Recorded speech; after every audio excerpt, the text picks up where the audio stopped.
Hey Ed, this is the quick version of this because otherwise I might forget to do it over the next few days, so I thought I should do it now. Basically, half-holing. There's a cool thing with half-holing and a term I'm never going to use again, non-binary holing, but basically covering holes in ways that are not anything but on-off.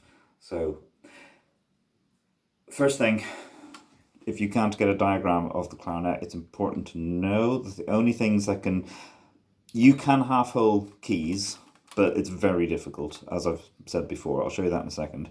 But as you probably already know, you basically have 6 holes, 7 actually if you count the thumb hole. You've got the thumb hole and you've got left 1, 2, 3 and right 1, 2, 3 that are uncoverable by sliding off like that. So I'm going to show you those first. Other things like keys, if there's a key to be depressed, it is possible to very slowly depress it, but the thing to remember with all of these is it's only about the first 10, maybe 20% of uncovering it that makes a difference. So by the time you've uncovered the hole half the way, it may as well be open almost. I'll show you that in a second. So it's really all the play happens within the first tiny amount. And when you're doing that on a depressed key, that's even harder because you're trying to work with the mechanism. If you can see there how much that is opening. So it's just the tiniest press will get it open. So keys are super hard to do, but possible given enough time. So here's the important thing. Opening any hole like that, half holing it, turns it into a vent, as in it turns it into a register key.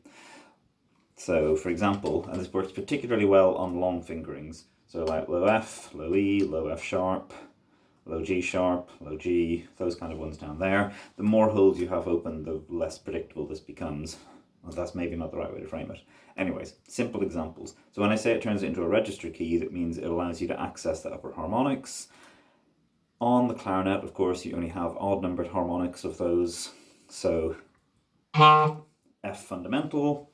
If I slide off any of the left-hand keys, we're going to get the, well, if I do the register key, so register key opens a hole up there. Register key gives you the third partial, which is a straight 12th above the thing.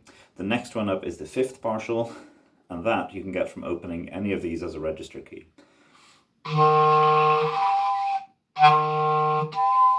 Whoops, I'm a bit rusty today.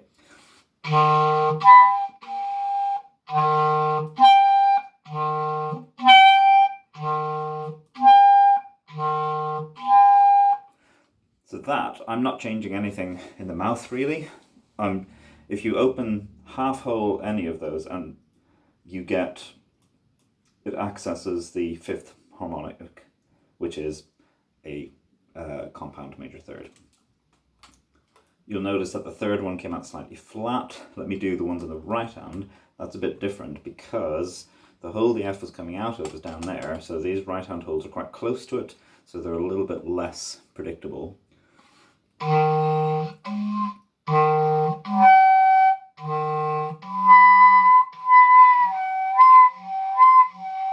by changing the embouchure there, I'm able to move between the fifth and seventh partials. Note as well that clarinet doesn't conform to standard tuning of the harmonic series. So the fifth partial is a little flatter than normal, the seventh partial is way flatter than normal. I can send you something that shows you what those harmonics are if you want. So watch what happens then if I really slowly uncover a hole.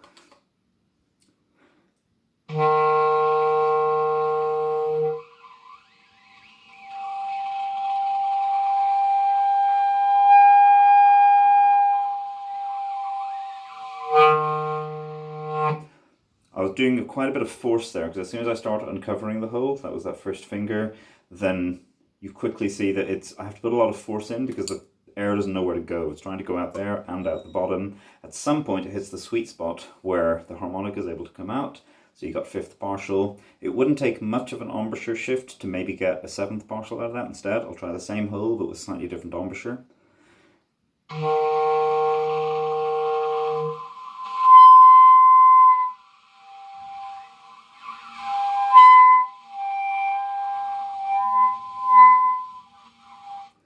You can hear I can almost hold the two of them together as well, and I've seen people do that.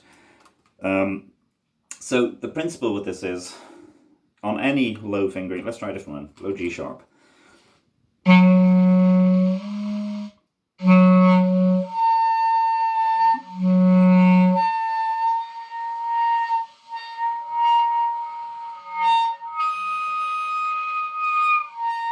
So that was just opening the tiniest crack of that finger. I'll just play it up close so you can see how small that opening is.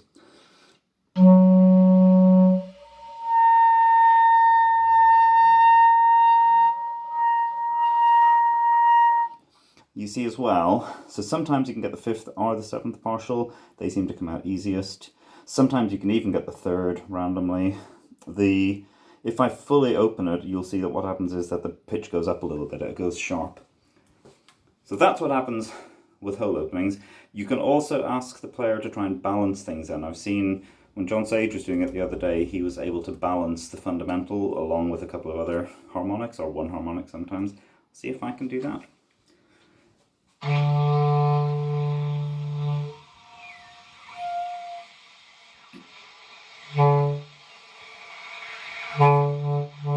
No, I cannot.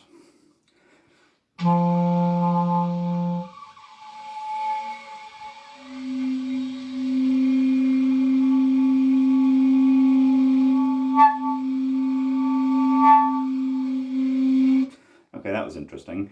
I'm on a low G. When I took the finger off completely, I was able to get the third partial and also the, I think, seventh.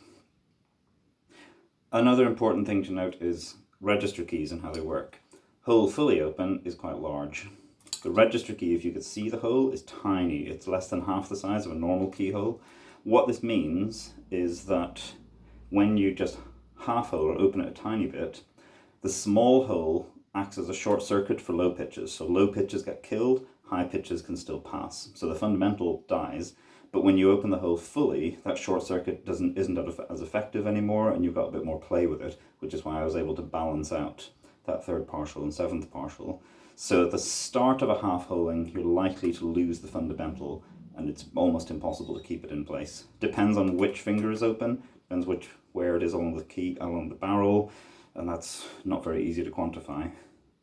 But once the finger is fully open, you've got a bit more flexibility to play around with things. When you're within the half hole, you're kind of limited to the upper harmonics and possibly holding those within a multiphonic. Have fun!